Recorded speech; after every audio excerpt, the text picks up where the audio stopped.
L'insécurité règne au Cameroun. Les taximens sont assassinés, mais aussi, actuellement, on voit le phénomène incroyable des microbes qui se multiplient. Et dans tout ça, le Cameroun est en train de monter en puissance au niveau de la drogue. Les cartels, de plus en plus, sont puissants parce qu'ils sont protégés par des grands, par ceux qui sont au sommet.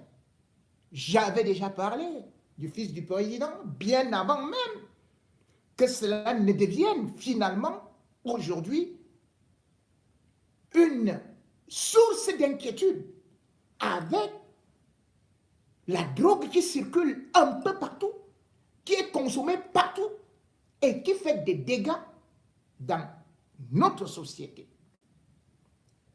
Normalement, ce sont des hommes en tenue qui doivent au moins arrêter ces grands cartels. Mais non, c'est plutôt eux qui protègent ces cartels. Je vous disais dernièrement que les routes de la drogue passent par le Nigeria.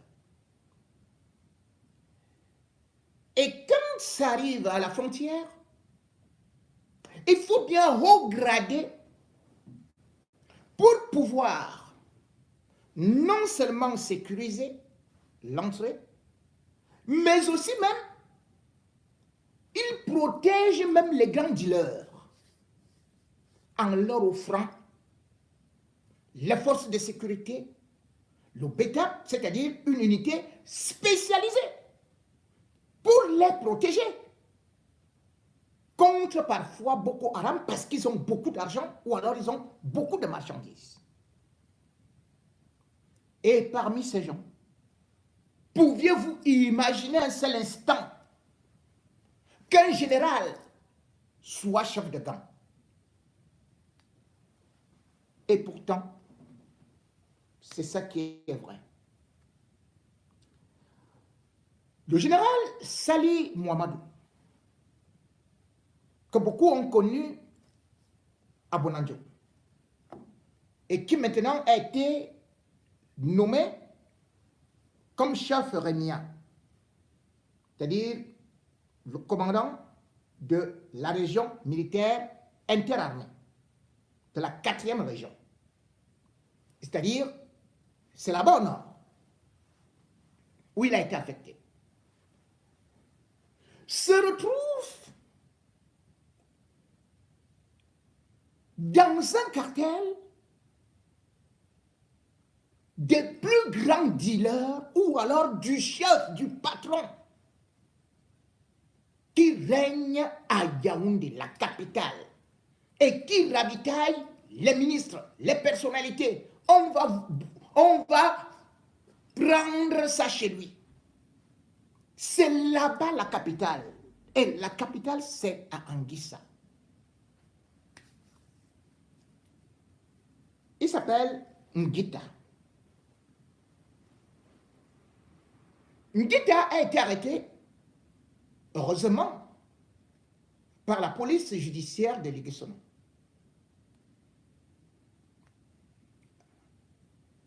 Comme d'habitude, il avait beaucoup de marchandises. Il est resté en cellule. Mais en exploitant son téléphone, on s'est rendu compte qu'il bénéficiait de la protection du général Sali Mohamedou.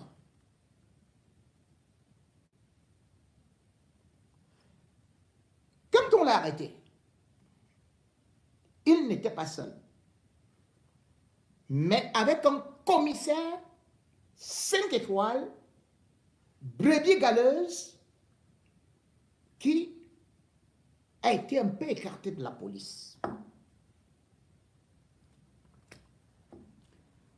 C'est le commissaire Nyala Nke. Nyala Nke est donc celui qui va chercher la marchandise au niveau des frontières du Cameroun, ou plutôt du Nigeria, entre avec ça. Il bénéficie bien sûr de l'escorte Marwa Kousseri sous la supervision de Sali Mohamedou. Et il arrive à Yaoundé, il livre. On vous dit commissaire 5 étoiles.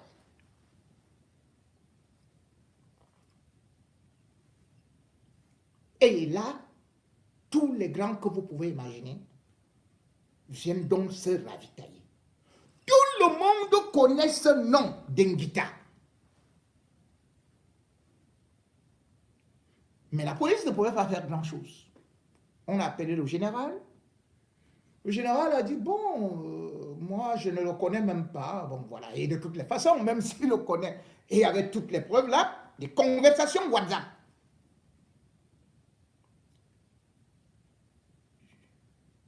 Mais sachant que j'étais aussi en train de surveiller l'affaire,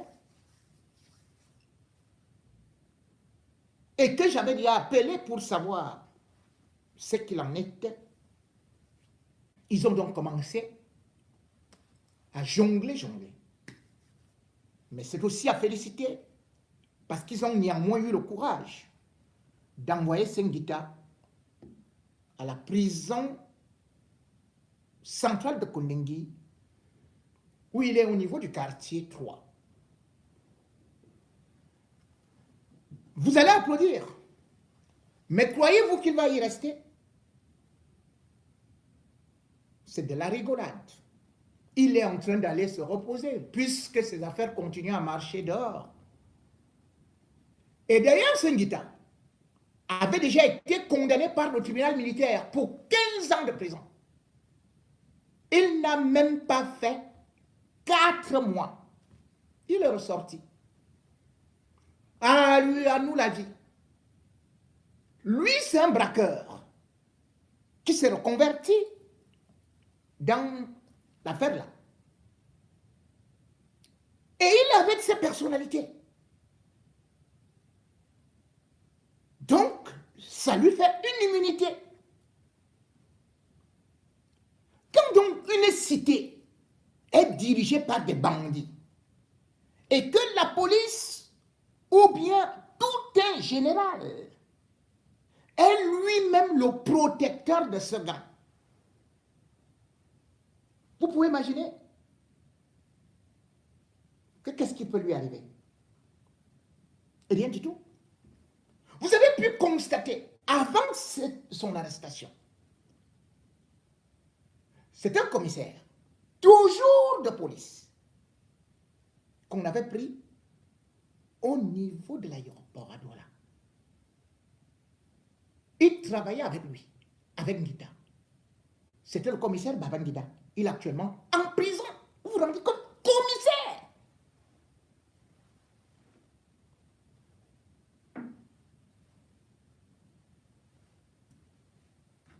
Et c'est là, vous vous rendez compte que nos aéroports, nos ports, et tout comme si on n'avait pas de la direction de la surveillance du territoire.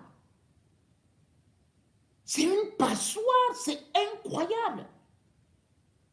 Et ce n'est pas qu'ils ignorent que cela entre.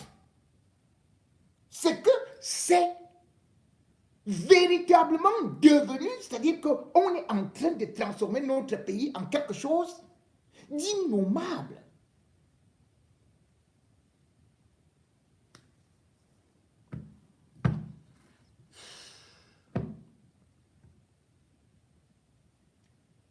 Et ces hauts gradés, lorsque vous les voyez, ne s'occupent pas de la sécurité. Leur sécurité, c'est aller parfois chez des nanas ou machin, faire des enlèvements, faire le hop-aïe. Parce que quand tu as des galons là, tu fait des hop aïe. Voilà. Tout un général. Qui même fait pleurer maintenant un monsieur là, je crois un Italien. Assis là enlevé, il enlève sa femme, elle va là-bas quand elle veut. Voilà.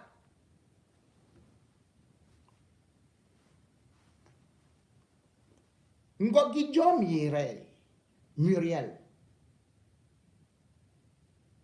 tu n'as pas honte de poursuivre le monsieur là comme ça, là tu abandonnes ton Italien qui t'a tout donné, qui te fait ceci et cela, qui d'ailleurs a aussi des moyens.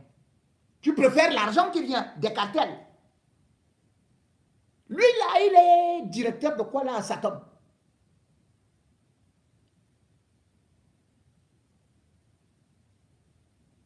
Ton mari est directeur à Satom. Pas directeur général, mais je crois que directeur d'un département. Mais tu préfères l'argent de la drogue, l'argent du sang. C'est bien. Il faut continuer. Les moralités douteuses de certains hommes en tenue, que ce soit surtout à la police, font quand même terriblement peur.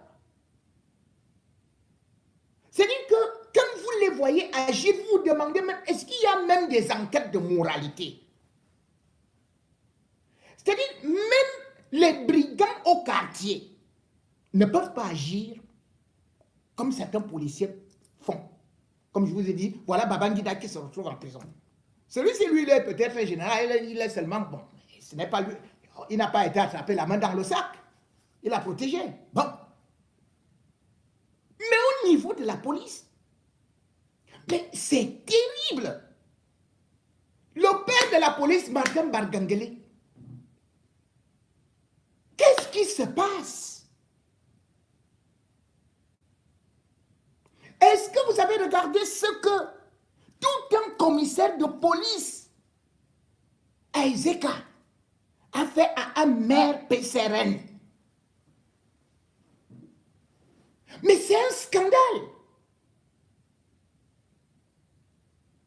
Qu'un commissaire de police aille implanter des hangars sans même pouvoir demander une autorisation, comme au Far West, il demande, donnez-moi l'arme, je vais tirer sur le maire, je vais tirer sur le maire.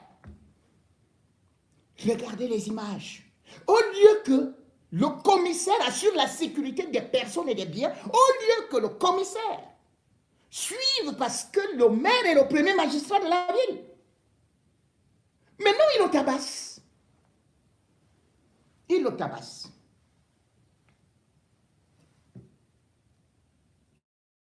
Sylvain Moïse Thion, c'est le nom du maire, qui est couché à l'hôpital, déformé,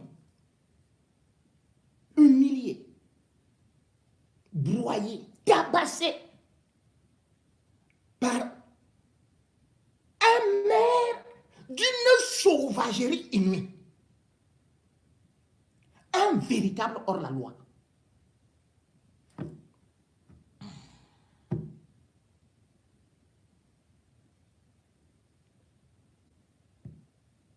Le commissaire Émile Kazi a un casier judiciaire énorme. Et surtout, c'est quelqu'un qui, ou c'est la magie noire, ou c'est la sorcellerie, on ne sait même pas dans quel domaine il est. Quand il est arrivé à Ezeka, c'est-à-dire que le premier jour que ce monsieur-là est arrivé à Ezeka, c'était en 2001. Plus exactement, le 5 avril 2021 plutôt, 2021. Il est arrivé, il y a une de ces pluies qui a commencé. Les poteaux se renversaient. 2 fillettes ont été électrocutées. Le diable est arrivé. à Ezeka.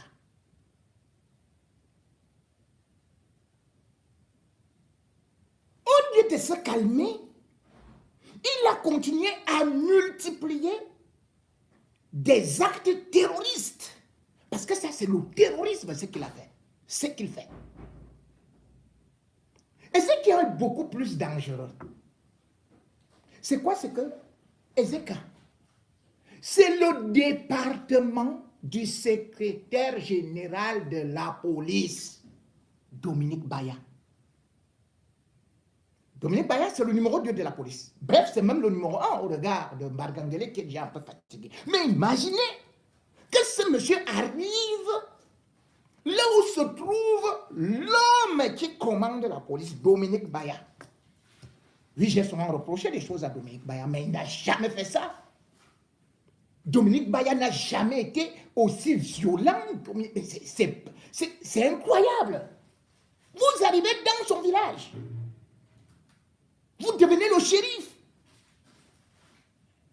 Vous tabassez des gens, vous les maltraitez. Le premier magistrat. Mais qu'est-ce qu'on va faire?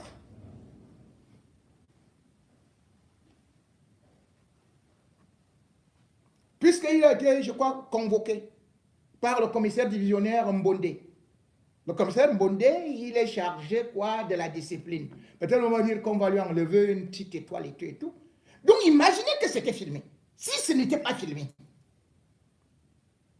qu'est-ce qui allait arriver? Et le problème aujourd'hui, c'est que ça ne s'arrête pas tout simplement là-bas. C'est-à-dire que même au cabinet du délégué général à la sûreté nationale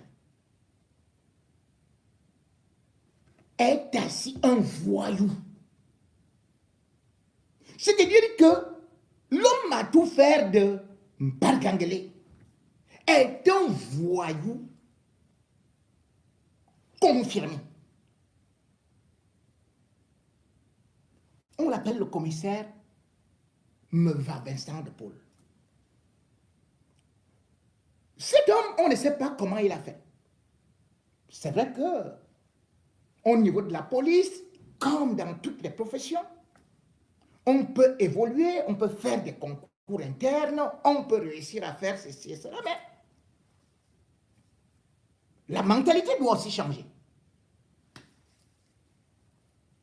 Meva était inspecteur de police. Le voilà qui est devenu commissaire. Le voilà qui est chargé des plus grandes enquêtes sur terre dans notre Cameroun. C'est lui qui est le plus grand conseiller d'un grand flic comme Martin Bargangele qu'il déjoue. Et ça me va, Vincent de Paul. C'est aussi l'homme qui prend l'argent des bandits.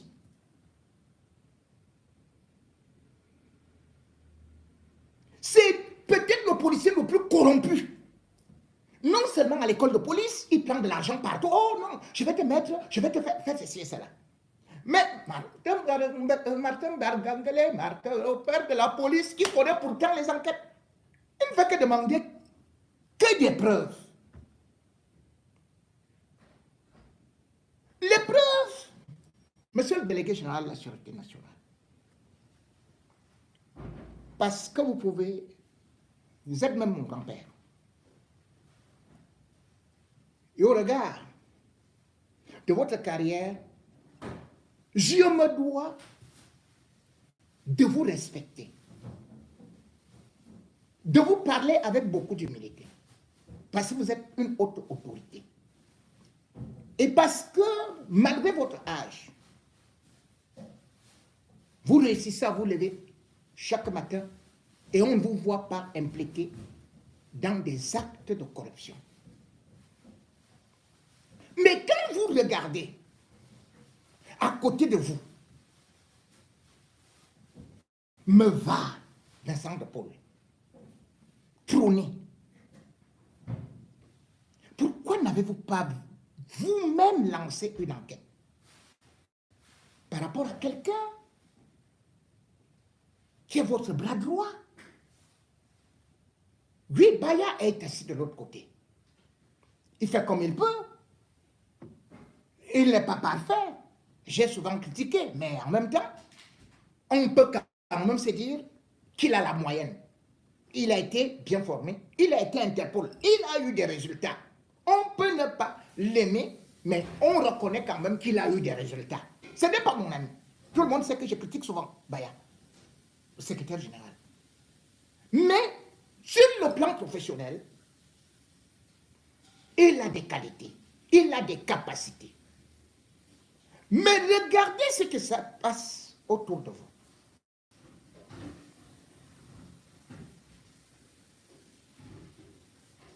Le dossier qui vous tient beaucoup à cœur,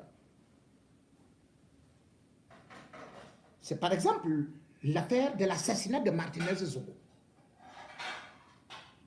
Martinez Zogo était votre petit-fils. Il a cherché à vous rencontrer au bureau. Il venait à la maison. Et même à quelques jours de l'assassinat, il est venu vous rendre visite à la maison. Mais vous ne saviez pas qu'il était complètement en danger, encerclé. Ça vous a fait beaucoup mal au cœur. Je le sais. En tant que père, vous avez pleuré Martinez Zogo. Mais cependant, vous avez voulu que justice soit faite. Mais monsieur le délégué général, à qui avez-vous confié le dossier? Une enquête mixte a été prescrite par votre ami, le chef de l'État, Paul Biya. Dans cette enquête, il y avait la gendarmerie et il y avait la police. Donc, vous aviez envoyé certaines personnalités. Mais est-ce que, monsieur le délégué général, vous savez que pendant que l'enquête mixte était en train de travailler, votre meva, lui, aussi travaillait en parallèle pour détruire le dossier et obtenir la libération d'Amo Belinga. Je n'affirme pas des choses de façon oiseuse. J'essaie toujours, en tant que scientifique, de faire certaines démonstrations. Père Marcangeli, la première question que je vais vous poser et que vous devez poser au commissaire Mava,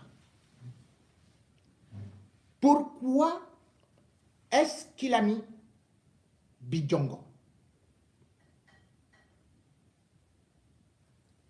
en cellule? Celui qu'on appelle Arthur Essomba. Je devrais vous rappeler que c'est cet homme qui a tendu le guet-apens à Martinez Zogo. Je devrais vous rappeler que c'est lui qui a été le dernier à être vu avec Martinez Zogo. Je devrais vous rappeler que c'est aussi un grand ami d'Amo Belinga, dont on dit d'ailleurs qu'ils ont des liens de parenté, comme étant son neveu. Les enquêtes ont prouvé cela. Les appels téléphoniques ont prouvé cela.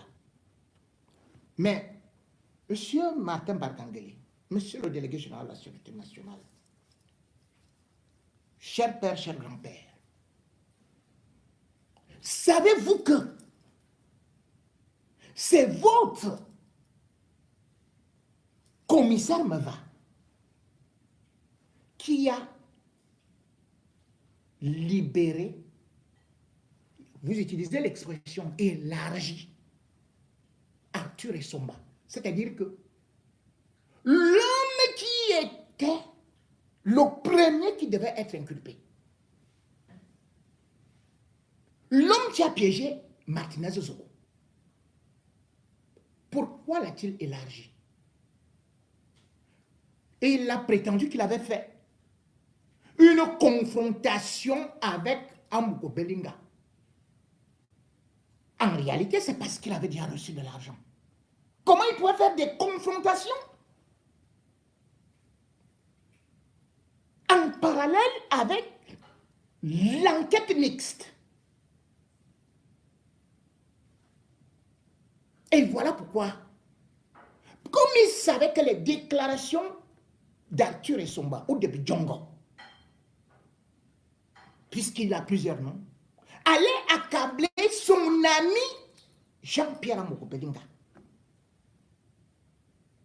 Qu'est-ce qu'il a donc fait? Il a enlevé le gars du dossier. Vous savez comment il a été récupéré? C'est quand le MINDEF, à la demande du chef de l'État, quand on change le juge d'instruction, Sikati Gombo, c'est là où Ndié Pierrot est nommé. C'est Ndié Pierrot qui va faire un mandat de dépôt contre Arthur Essomba. Voilà votre bras droit. Le commissaire me va, Vincent de Paul. Posez-lui donc la question. Pourquoi est-ce que c'est maintenant le nouveau juge d'instruction qui vient dire, mais tiens, il y a quelque chose qui cloche. Il convoque Arthur Essomba ou Bidjongo. C'est selon ce que vous voulez. Et c'est là où le gars commence à vomir des choses incroyables. Il y a les femmes. Mandat de dépôt. Monsieur le commissaire, monsieur l'ancien commissaire, hors hiérarchie, vous êtes un vrai flic. Ce n'est pas le seul incident.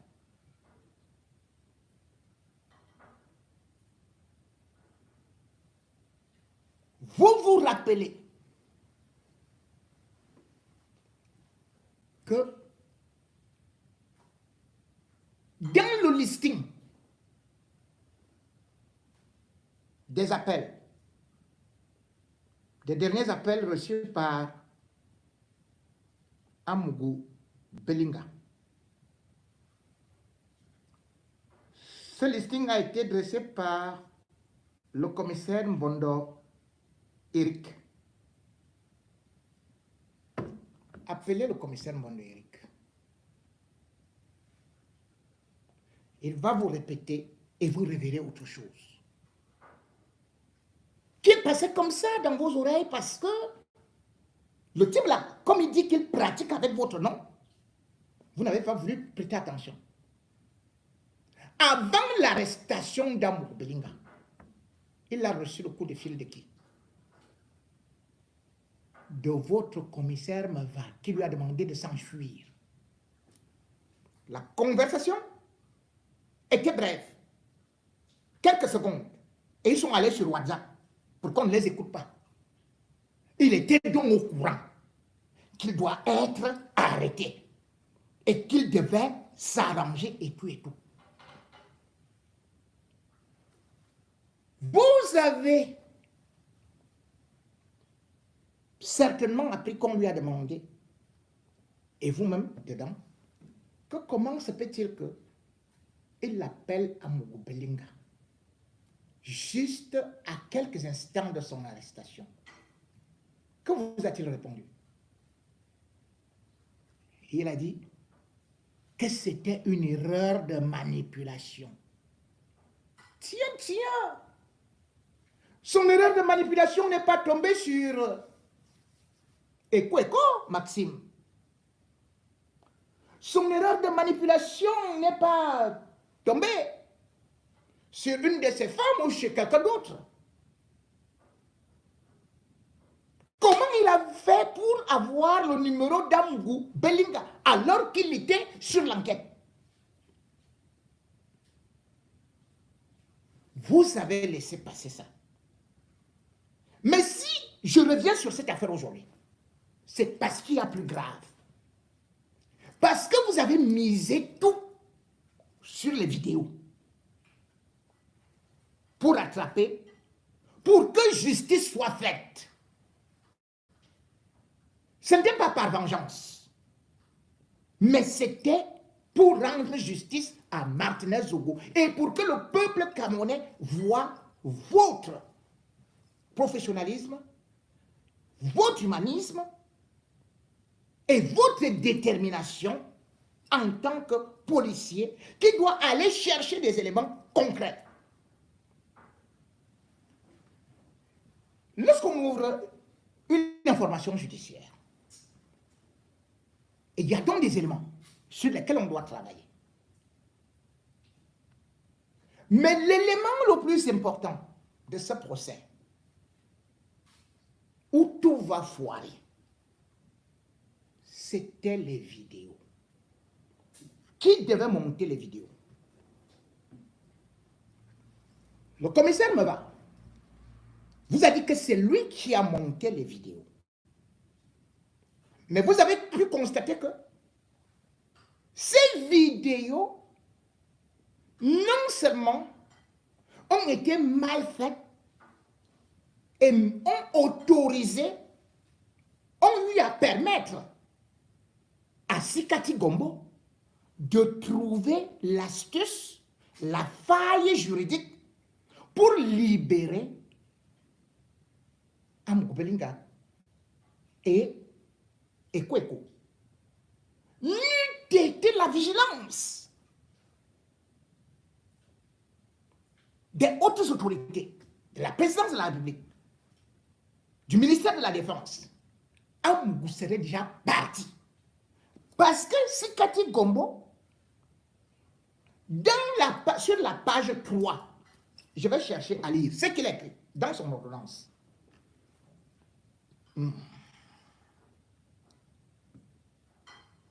Que même la bande visuelle versée au dossier au cours de l'enquête préliminaire est supposée l'incriminer, c'est-à-dire incriminer Amogo Belinga, comporte des incongruités qui altèrent la véracité et partant la recevabilité. Fermez les guillemets. C'est un magistrat. Pourquoi il s'est appuyé sur ça? Parce que Meva a fait ça exprès. Que les vidéos soient incohérentes, fausses. Et du coup, regardez le jet qu'il a eu à faire. Lors de la descente à l'immeuble Ekan.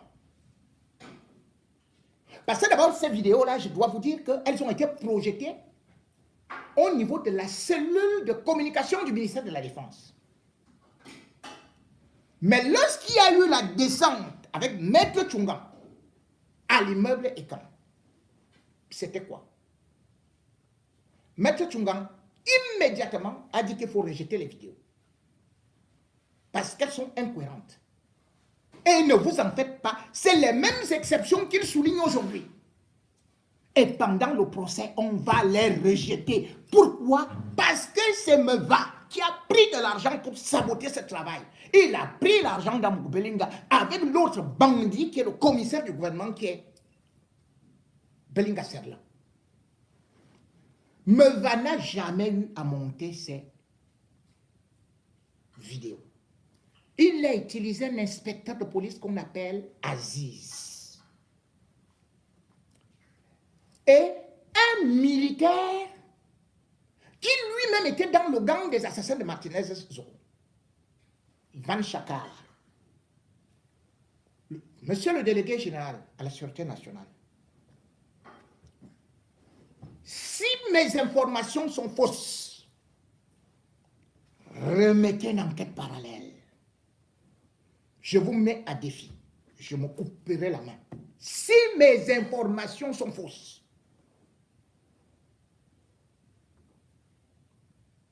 je suis en train d'alerter le peuple camerounais par rapport à ce qui va arriver.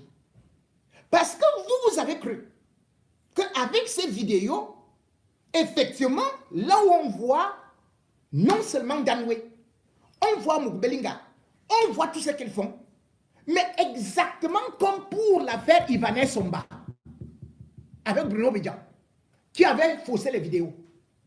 C'était le même va. C'était le même va. Comment on peut aller prendre un inspecteur de police appelé Aziz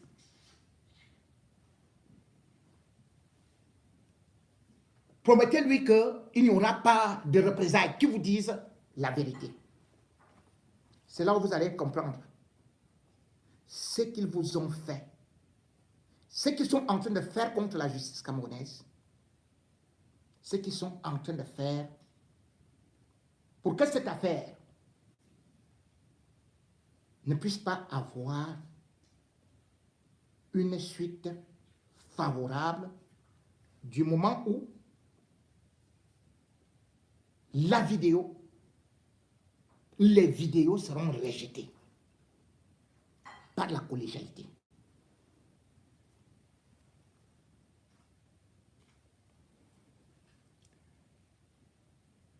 Là où vous avez été manipulé, monsieur le délégué général,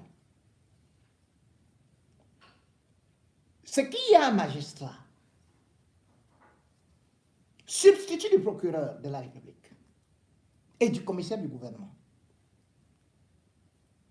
Madame Ouan Claudine, qui n'est pas mon amie, puisqu'elle est la fille de Laurent Messou. Vous savez qu'entre Laurent Messou et moi, c'est le feu. Je n'aime pas ce chat-là, parce qu'il a détruit le pays et parce qu'il a détruit la justice camerounaise.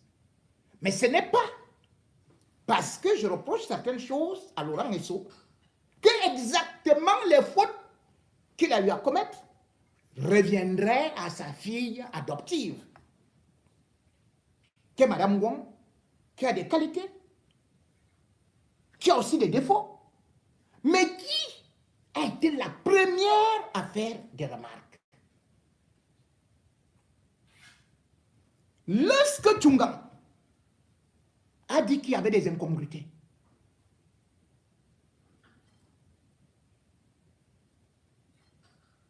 on a demandé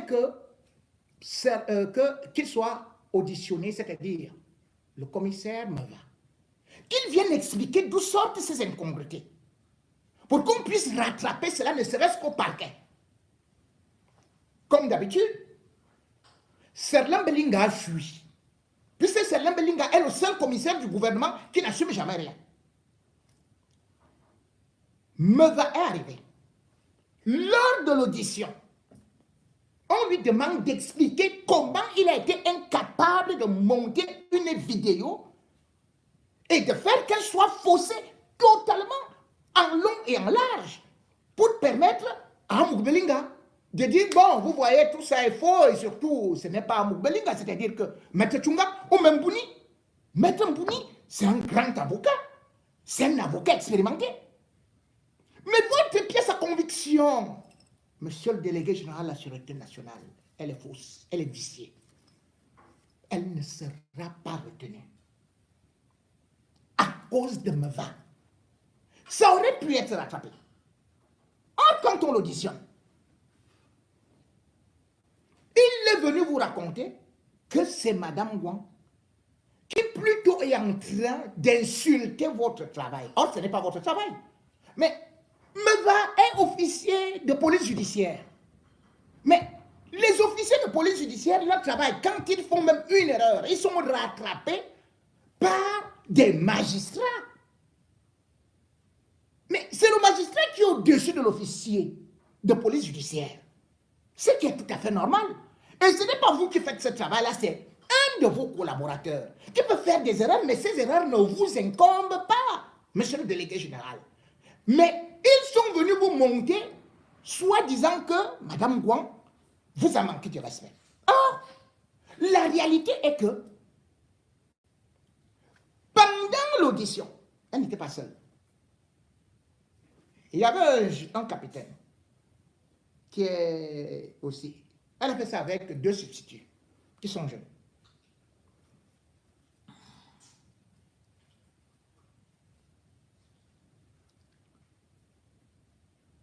Je crois qu'il y avait le capitaine Zekoto et Kameni Anissé qui ont fait les mêmes remarques.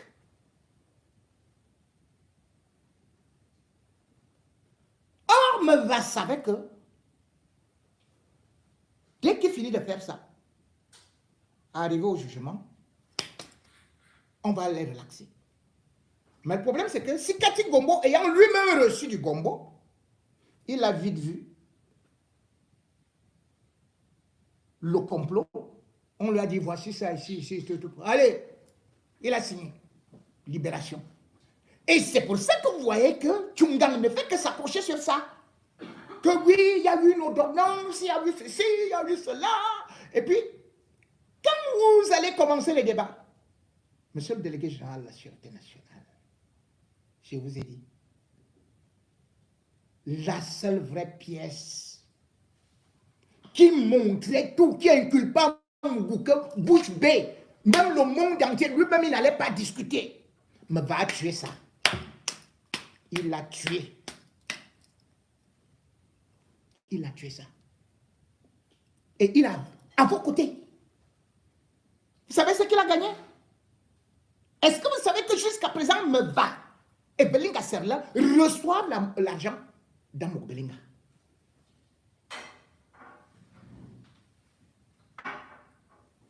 C'est pour ça qu'il sera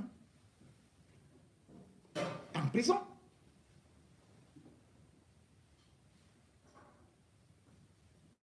Pendant ce temps, vous avez cru que c'est les autres parce qu'on est venu vous raconter des contre-vérités. Lorsque vous regardez donc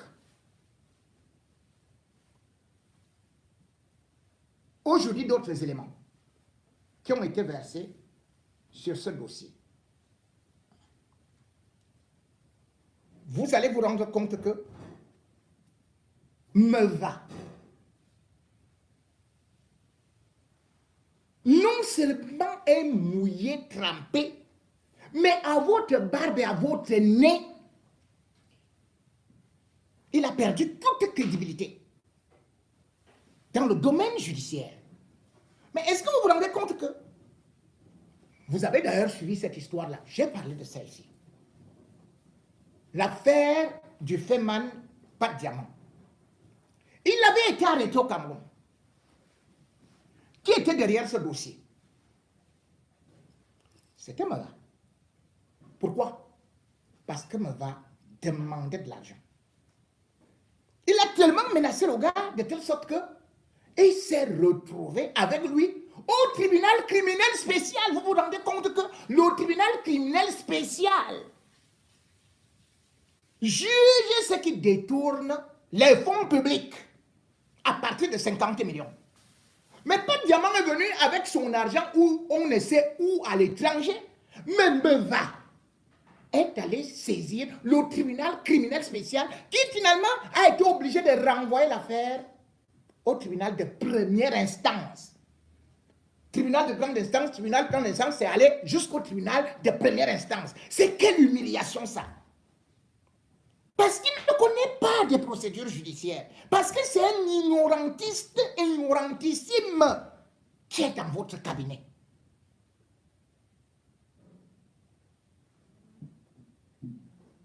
Et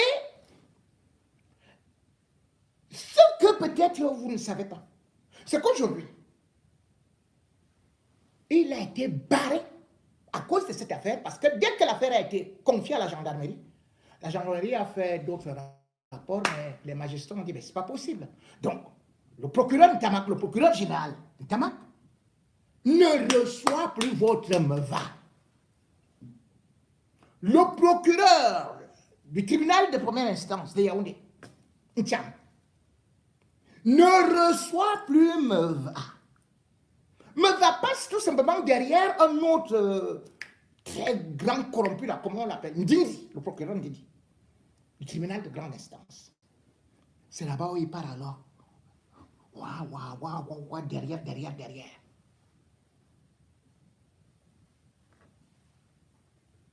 On prend donc quelque chose, il passe derrière, hein, dans la nuit. À part ça, il va chez les autres faussaires qui sont là-bas au tribunal militaire, c'est-à-dire Belinga Serlan. Voilà son nom, Belinga Serlan. Belinga Serlan a trahi le ministre de la Défense. me va vous poignarder dans le dos. Voilà les deux ennemis. Il est parti dire à Amugou que oui, Barga dit que machin et tout. Il a poignardé même votre collaborateur qui est Baya Dominique, qui avait sorti l'audio de conversation où Amugou menace Baya, où Baya dit que non, le patron est venu me voir, moi j'ai deux et tout et tout. Qui avait sorti ça? C'est Meva. C'est Meva, c'est le commissaire Meva. Avec la bénédiction d'Amugou Belinga. Parce qu'on voulait créer une fissure entre vous et Dominique Baya. Mais vous n'êtes pas tombé dans le piège. Parce que vous êtes un ancien flic. Vous êtes expérimenté. Mais monsieur le délégué général de la Sûreté nationale, comment on peut vous expliquer donc le commissaire Meva ait pu commettre une telle erreur? Ce n'est pas une erreur. Lorsqu'il a été auditionné, même au ministère de la Défense, qu'est-ce qu'il a dit? Il a dit qu'il y a eu des pressions par rapport à la vie. Donc il a fait ça précipitamment. Il y a eu des pressions et il a fait ça précipitamment parce que c'était une enquête prescrite par le chef de l'État. Donc quand l'enquête est prescrite par le chef de l'État, c'est là où votre collaborateur se précipite à aller prendre un inspecteur de police Aziz. Se précipite à aller prendre un déserteur de l'armée camerounaise, Van Chakar, est impliqué dans l'assassinat de Martinez. C'est là où il se précipite à libérer Bidjongo.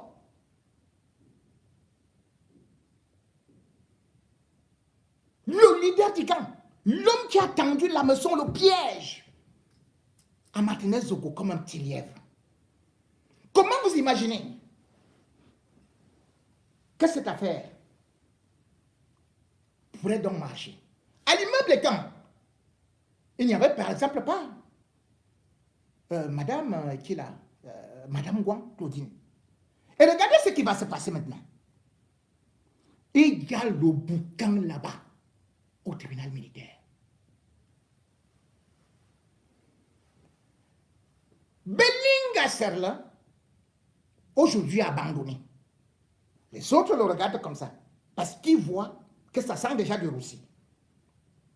Et d'ailleurs, selon certaines indiscrétions, Madame Guan dit qu'elle ne veut plus partir là-bas. Parce qu'elle ne veut pas assumer les choses de Belinga Serla. Belinga Serla, qui est l'ami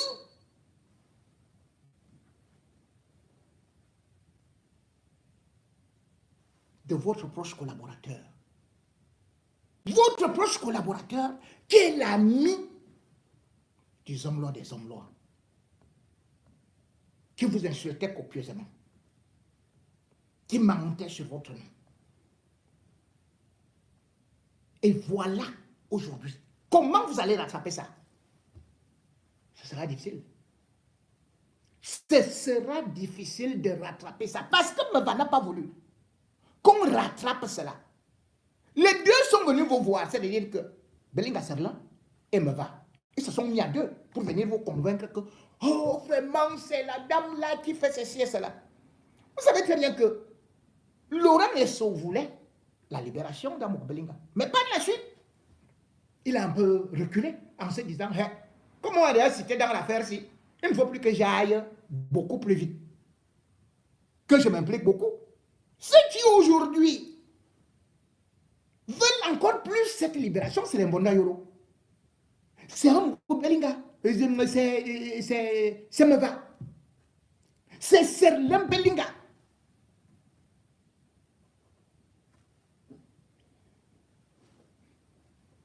Et vous voyez que même au tribunal militaire, et là, j'attire l'attention des autorités et du patron de la défense, ou alors du ministre délégué, pour qu'ils regardent de très très près les agissements aussi de Serlem Belinga. J'avais déjà révélé comment est-ce qu'il avait pris l'argent avec Sikati Gombo.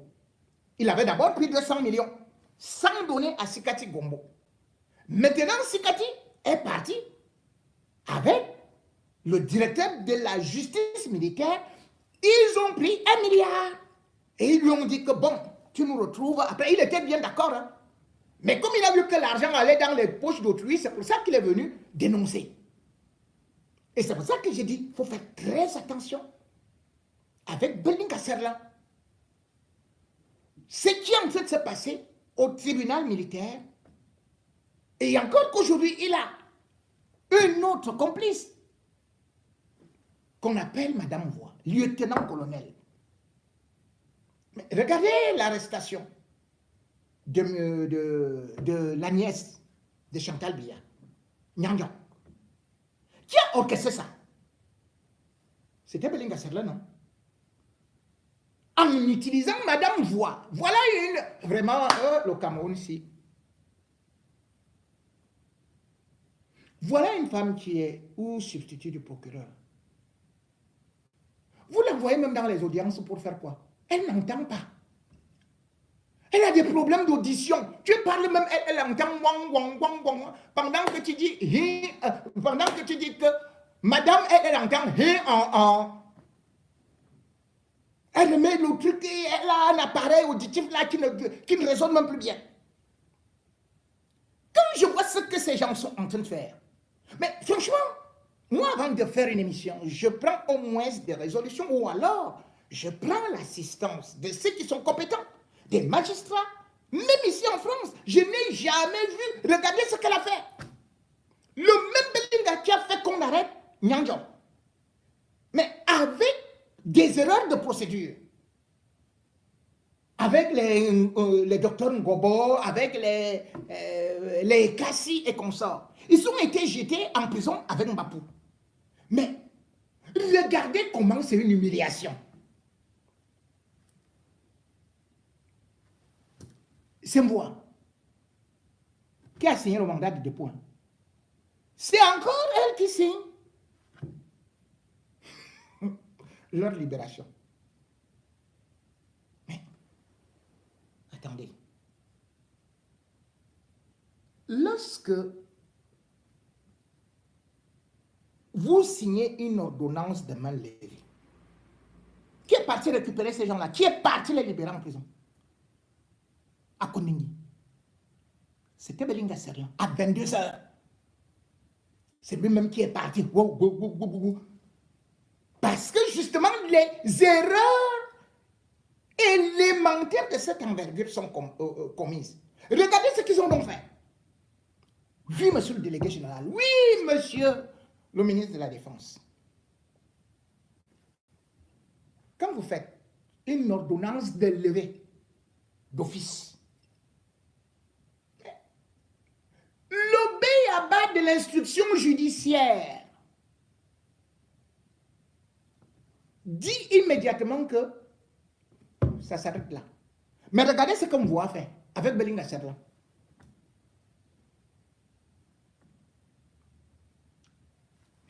Il demande aux gens les cautions. Quelle caution? Il ne peut avoir ni de caution, ni encore de représentation. Donc, vous n'allez pas dire que, oh, vraiment, on les a libérés, l'affaire continue. L'affaire continue, c'est terminé, ils ont échoué. Cela vous montre comment l'affaire Martinez-Zogo va aussi échouer. Ça va seulement faire piche.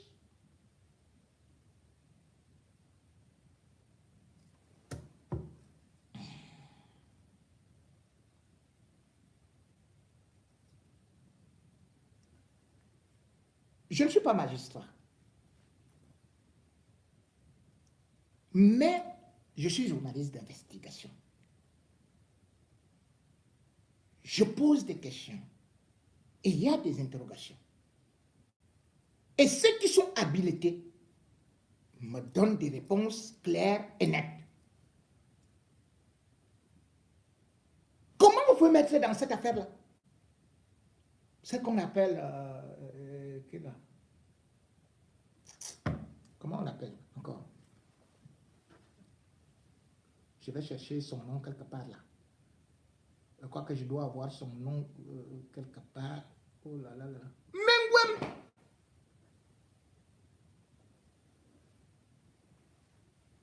Voilà une autre.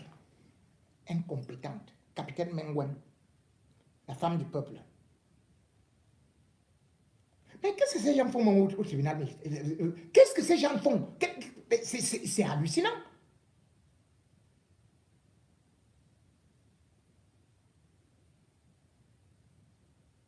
Voilà les gens de Belingassama. Capitaine Mengwem est en train de calculer là. Comment sortir du pays? Elle dit que, ou elle peut même devenir quoi là, ou quoi, dans une ambassade attachée, comme on avait fait avec Ngambi. Voilà Ngambi, hein. Ngambi, un autre qui était impliqué, dans l'assassinat de Martinez Zogo, qui a été élargi par le commissaire du gouvernement, qui travaille avec le commissaire du gouvernement. Comment vous voyez ça? Voilà Mengwem qui, maintenant, elle dit qu'elle veut s'enfuir du pays. Avec tout le mal qu'elle a déjà fait. Elle va faire ça avec la complicité de Samnik. Samnik lui a déjà promis l'affectation pour s'enfuir. Parce que je vais sortir des dossiers lourds sur ces gens-là. Ce qu'ils ont fait. Ce qu'ils ont pris. Maintenant, capitaine Mengwem dit qu'elle va fuir. Elle cherche comment être affectée. Quand on l'a affectée, elle a refusé. Elle a été punie, elle a refusé. Elle est restée là. Pour continuer à manger. Voilà l'affaire Ngakam. L'affaire Ngakam est allée jusqu'où? Si l'affaire Ngakam n'a donc pas abouti, cela veut dire que l'affaire Martinez Zogo, où les pièces et surtout le ministère public est mouillé et même la collégialité, je vais y revenir. Il y a quelque chose qui cloche au niveau de la collégialité. Je ne parle pas du président, mais j'ai dit il y a quelque chose qui cloche dans la collégialité. Aux autorités camerounaises, je viendrai vous attirer l'attention sur ça. Mais je parle d'abord au père de la police, Monsieur Mbarkangele. Vous devez prendre des responsabilités. Ouvrez l'enquête parce que ce que je viens de vous dire, ne prenez pas ça comme des paroles d'évangile. Mais, je vous ai promis que si je me suis trompé sur votre me va, je me couperai la main. Mais parce que je sais que lui, si vous lui posez la question, même le doigt, il ne peut pas accepter l'engager. Parce qu'il sait qu'il est trempé. Et quand vous prenez des gens comme ça, à côté de vous, pour haute trahison, au moins il faut une suspension. Vous vous rappelez, cela s'est déjà passé en 2008.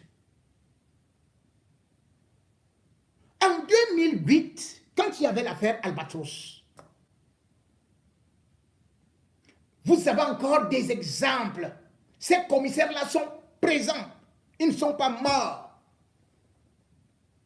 Ils ont été suspendus sur l'injonction de Paul Biya par Mbengo. Mbengo était à l'époque délégué général à la Sûreté nationale. Un s'appelait, et il est encore là, Jean-Pierre Moutassi. À cette époque, il était l'adjoint au chef service des études et de la coordination des enquêtes criminelles. Il y avait un autre commissaire qui était Minkwe Eyenga, chef service de la coordination des enquêtes économiques et financières. Ils avaient été suspendus le 18 juin 2008 sur instruction du président de la République. Et c'est le délégué général de la Sûreté nationale qui avait signé cela pour forfaiture. forfaiture. C'est une forfaiture que MEVA vient d'organiser, a organisé à votre barbe et à votre nez. C'est une trahison. Celle-là, la forfaiture portait sur quoi? Sur quelques informations, parce qu'il y a eu un listing, enfin, il y a eu une audition qui est apparue entre les mains des journalistes. Je crois particulièrement du Messager. À l'époque, mon confrère, c'est Ngongan, Thierry Ngongan. Il avait cette audition-là.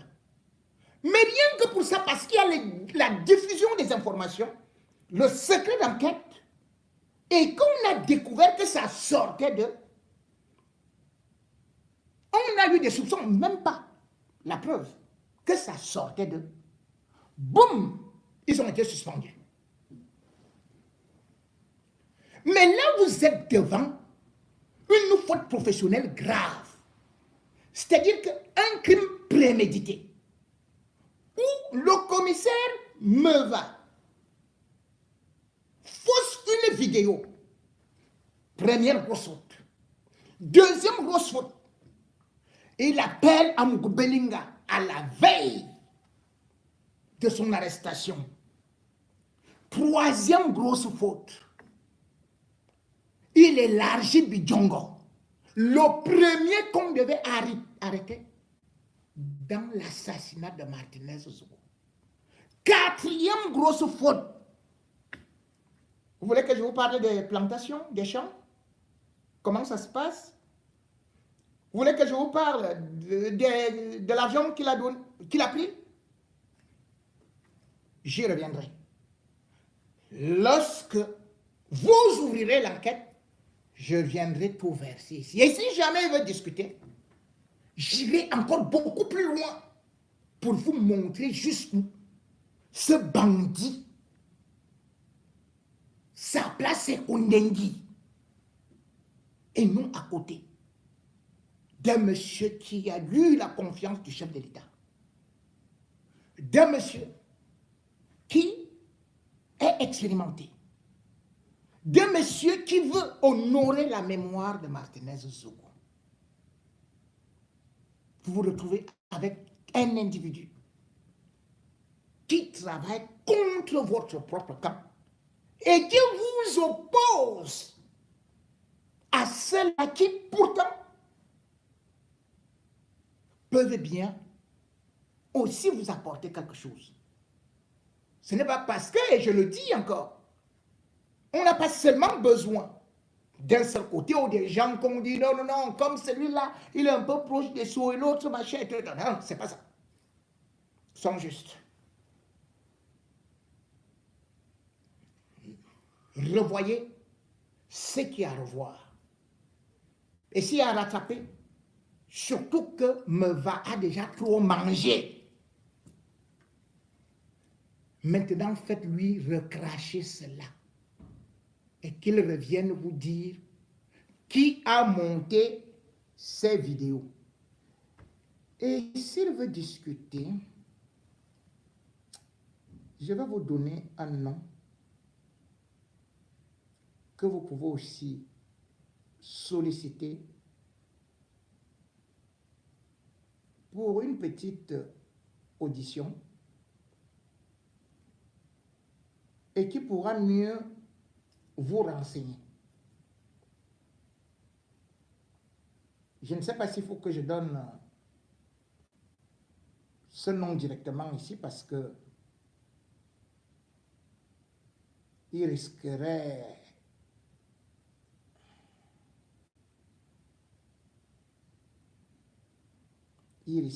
aller faire bon. En tout cas,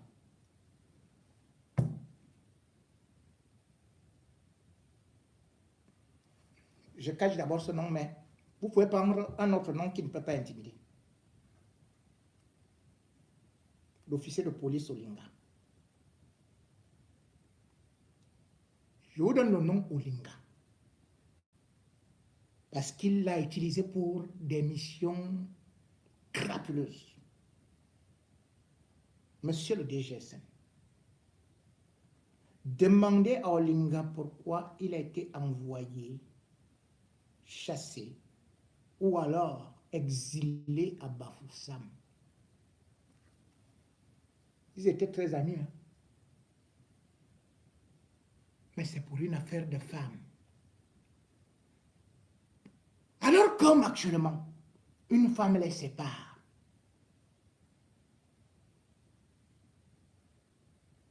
monsieur le DGSM, appelez Olinga, auditionnez-le. Vous n'aurez même pas besoin d'un effort pour tirer les vers de son nez. Vous comprendrez. Alors que le ver est dans le fruit. Et ce ver, c'est le commissaire Mava.